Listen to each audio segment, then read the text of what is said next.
Hi friends, welcome back to our channel. இன்னையோட பதிவில் நம்ம என்ன பார்க்க போகிறோம் அப்படின்னு பார்த்தீங்கன்னா, இன்றைக்கி நிறைய பேர் பார்த்திங்கன்னா கடன் பிரச்சனையில் அவஸ்தைப்பட்டுட்டு இருக்காங்க. ஸோ நிறைய இடத்துல கடன் வாங்கிட்டு அதை எப்படி அடைக்கிறது அப்படின்னு தெரியாமல், வர்ற சம்பளம் கைக்கு பத்தாமல் வாங்கின அன்றைக்கே செலவாகிற சூழ்நிலை, இந்த மாதிரிலாம் இருக்கிறதால நிறைய பேர் கஷ்டப்பட்டுட்டு இருக்காங்க. இது எல்லாமே நம்மக்கிட்ட இருக்கிற நெகட்டிவ் எனர்ஜிஸ் தான் காரணம். அந்த நெகட்டிவ் எனர்ஜிஸ் சரியாகிறதுக்கு நம்ம ஒரு சின்ன பரிகாரம் நம்ம பண்ணாலே போதும். அந்த பரிகாரத்தினாலே நம்மளுடைய நெகட்டிவ் எனர்ஜிஸ்லாம் சரியாகி பாசிட்டிவ் எனர்ஜிஸ் வந்துடும். ஸோ அந்த வகையில் நெகட்டிவ் எனர்ஜிஸ் சரியாகிறதுக்கான ஒரு பொருள் தான் இந்த பெப்பர், மிளகு அப்படின்னு நம்ம சொல்கிறோம் இல்லையா, சமையலுக்கு பயன்படுத்துகிற மிளகு தான் அது. அந்த மிளகு பயன்படுத்தி தான் நம்ம இன்றைக்கி பதிவு இருக்குது. வாங்க வீடியோக்குள்ளே போயிடலாம். மிளகுக்கு எப்பவுமே நெகட்டிவ் எனர்ஜியை முறியடிக்கக்கூடிய அந்த ஒரு பவர் இருக்குது. அதனால தான் அந்த காலத்தில் ராஜாக்கள்லாம் பகைவர்களோட போருக்கு போகும்போது, எதிரி நாட்டுக்கெல்லாம் போகும்போது கண்டிப்பாக இந்த மிளகை கூடவே கையில் எடுத்துகிட்டு போவாங்களாம். காரணம் என்ன அப்படின்னு பார்த்தீங்கன்னா, ஏதாவது உயிருக்கு ஆபத்து வந்தால் அவர்கள் சாப்பிடக்கூடிய அந்த உணவில் ஏதேனும் விஷம் கலந்து விட்டதாக அவங்களுக்கு தெரிஞ்சுது அப்படின்னா அந்த மிளகை எடுத்து சாப்பிட்டுடுவாங்க. உடனே அந்த விஷம் முறியடிச்சிரும். அந்த மிளகு அந்த விஷத்தை முறியடிச்சிரும். அவர்களுடைய உயிருக்கும் எந்த ஆபத்தும் வராது. அந்த மாதிரி விஷத்தை முறியடிக்கக்கூடிய இந்த மிளகிற்கு எதிர்மறை ஆற்றலை நெருங்க விடாமல் பாதுகாக்கிற சக்தியும் அதிகமாகவே இருக்குங்க. ஒரு வெள்ளை துணியில் 5 மிளகுனை கட்டி இந்த படத்தில் காமிச்சிருக்க மாதிரி எப்போவுமே நம்மளுடைய கையிலையோ பேக்கெட்லேயோ நம்ம வச்சுக்கிறது ரொம்ப ரொம்ப ரொம்ப நல்லது.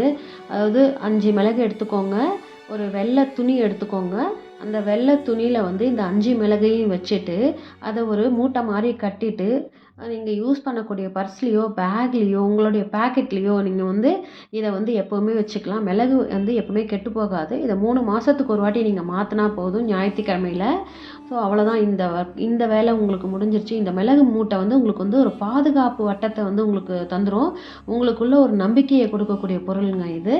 ஸோ இந்த மாதிரி நீங்கள் பண்ணிட்டீங்கன்னா போதும். அடுத்தது பார்த்தீங்கன்னா, கடன் பிரச்சனை தீர்றதுக்கு, பண வரவு ஜாஸ்தி ஆகிறதுக்கு, நம்ம சுற்றி இருக்கிற நெகட்டிவ் எனர்ஜிஸ்லாம் போகிறதுக்கு இந்த ஒரு பரிகாரத்தை நம்ம செய்யலாம். அது என்ன பரிகாரம் அப்படின்னு பார்க்கலாம் வாங்க. ஞாயிற்றுக்கிழமைகளில் இந்த மிளகு பரிகாரத்தை செய்கிறது ரொம்ப ரொம்ப நல்ல பலனை கொடுக்கும். ஞாயிற்றுக்கிழமை மாலை 8 மணிக்கு மேலே, இரவு 8 மணிக்கு மேலே இந்த பரிகாரத்தை செஞ்சுக்கோங்க. 11:30 மணிக்குள்ளே செய்யுங்க.